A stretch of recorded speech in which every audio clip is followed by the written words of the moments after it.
शादी से पहले मुझे विश्वास था कि मैं उससे प्यार करना सीख सकती हूँ, और मैंने किया भी, लेकिन वह अभी तक मुझसे प्यार नहीं कर पाया है। मैं हमेशा उसके प्यार के लिए तरसता रहती हूँ। मैं जब भी उससे बात करने की कोशिश करती हूँ, वह काम में व्यस्त होने की शिकायत करता है।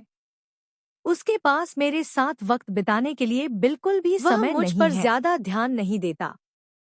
सच कहूँ तो मैंने अपने जीवन में इतना अकेलापन शादी से पहले कभी महसूस नहीं किया था। सभी तस्वीरें सांकेतिक हैं। हम यूजर्स द्वारा शेयर की गई स्टोरी में उनकी पहचान गुप्त रखते हैं। वहीं इस कहानी में असली नामों को भी छिपा दिया गया है। इस्तेमाल किए गए नाम पूरी तरह से नकली हैं। वह मेरी जरूरतों को नहीं समझता था। सुकेश के साथ चीजें बेहतर नहीं हो पाने की वजह से मैं अपना सारा समय अपनी सास के साथ बिताने लगी। सौभाग्य से वह एक बहुत ही प्यारी और देखभाल करने वाली महिला है। वह भी मुझसे बात करना पसंद करती है। उनके साथ मेरा समय अच्छे से कट जाता है। लेकिन जब रात आती है तो मुझे भी लगता है कि दूसरी महिलाओं की तरह मैं भी अपने पति के साथ रोमांटिक पल बिताऊं। लेकिन मेरी किस्मत में ऐसा नहीं था। हमारी शादी को 1 साल ही हुआ है। ऐसे में हम कुछ ही बार इंटीमेट हुए हैं, वो भी उसके मूड के हिसाब से। मेरी जरूरतों और चाहतों की उसने कभी परवाह नहीं की थी। मेरी कहानी। मैं 45 साल की हूँ। मेरे 10 साल छोटे लड़के से संबंध है, क्योंकि मेरे पति मेरी जरूरतों को नहीं समझते।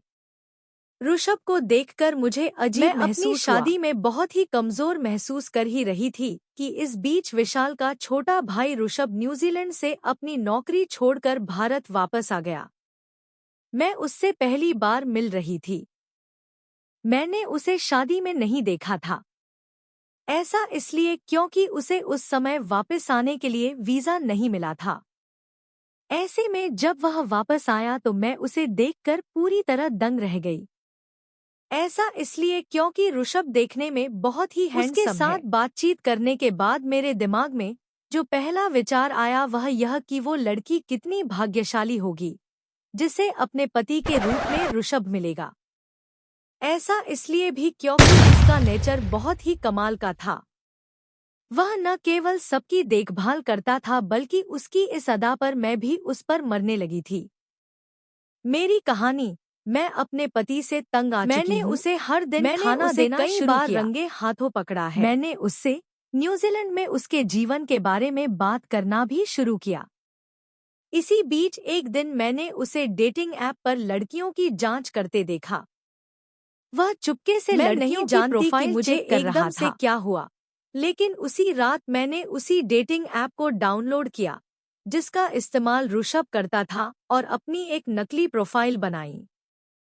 मैंने सूर्यास्त की ओर फेस करते हुए अपनी एक बहुत ही सुंदर तस्वीर लगाई ताकि वह मेरा चेहरा न देख सके। यही नहीं, जैसे ही मैंने एक दिलचस्प बायो ऐड किया वह मुझसे कनेक्ट हो गया। मैं नहीं जानती कि मुझे बहुत सारी बातें करने लगे। लेकिन उसी रात मैंने उसी डेटिंग ऐप को डाउनलोड किया जिसका इस्तेमाल ऋषभ करता था और अपनी एक नकली प्रोफाइल बनाई। मैंने सूर्यास्त की ओर फेस करते हुए अपनी एक बहुत ही सुंदर तस्वीर लगाई ताकि वह मेरा चेहरा न देख सके। यही नहीं, जैसे ही मैंने एक दिलचस्प बायो ऐड किया वह मुझसे कनेक्ट हो गया। हम दोनों आपस में बहुत सारी बातें करने लगे। वह मुझ पर ज्यादा ध्यान नहीं देता। सच कहूं तो मैंने अपने जीवन में इतना अकेलापन शादी से पहले कभी महसूस नहीं किया था। सभी तस्वीरें सांकेतिक हैं। हम यूजर्स द्वारा शेयर की गई स्टोरी में उनकी पहचान गुप्त रखते हैं। वहीं इस कहानी में असली नामों को भी छिपा दिया गया है। इस्तेमाल किए गए नाम पूरी तरह से नकली हैं।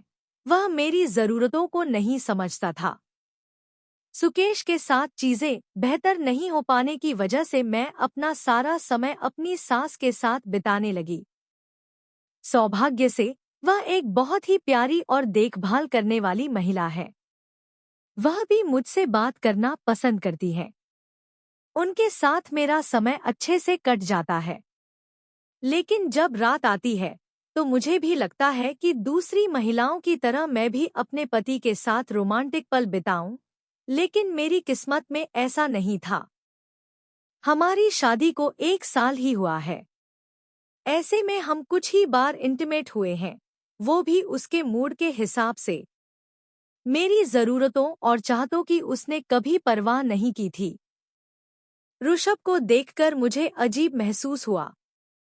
मैं अपनी शादी में बहुत ही कमज़ोर महसूस कर ही रही थी कि इस बीच विशाल का छोटा भाई ऋषभ न्यूजीलैंड से अपनी नौकरी छोड़कर भारत वापस आ गया। मैं उससे पहली बार मिल रही थी। मैंने उसे शादी में नहीं देखा था। ऐसा इसलिए क्योंकि उसे उस समय वापस आने के लिए वीज़ा नहीं मिला था। ऐसे में जब वह वापस आया तो मैं उसे देखकर पूरी तरह दंग रह गई। ऐसा इसलिए क्योंकि ऋषभ देखने में बहुत ही हैंडसम है। उसके पास न केवल अच्छी खासी हाइट है बल्कि उसकी आवाज़ भी बहुत ही अद्भुत है।